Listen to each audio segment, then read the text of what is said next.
বিএনপির চেয়ারম্যানের উপদেষ্টা ও বীর মুক্তিযোদ্ধা আব্দুস সালাম বলেছেন, ঢাকার মানুষের ভোট কখনো কেনা যায় না। আসন্ন 12 ফেব্রুয়ারি নির্বাচনে সেটির প্রমাণ আবারও মিলবে।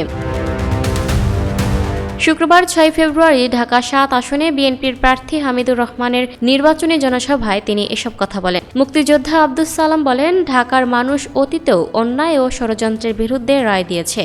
এবারও তারা গণতন্ত্র, স্বাধীনতা ও উন্নয়নের পক্ষে রায় দেবে। তিনি বলেন, বিএনপি সবসময় নারী পুরুষ নির্বিশেষে সকল নাগরিকের সমান অধিকার নিশ্চিত করেছে। তিনি দাবি করেন, অন্য একটি গোষ্ঠী নির্বাচনকে বিভ্রান্ত করার চেষ্টা করছে, কিন্তু ঢাকার মানুষ সেই চক্রান্তে পা দেবে না। তিনি ভোটারদের উদ্দেশ্যে বলেন, 12 তারিখ শুধু ভোট দিলেই দায়িত্ব শেষ নয়, সারাদিন ভোট কেন্দ্র পাহারা দিতে হবে। কোনো ধরনের কারচুপির সুযোগ দেওয়া যাবে না। বিএনপির এই নেতা আরও বলেন, পুরান ঢাকার সন্তান হামিদ নির্বাচিত হলে এলাকার উন্নয়নে তিনি তারেক রহমানের নেতৃত্বে কার্যকর ভূমিকা রাখবেন।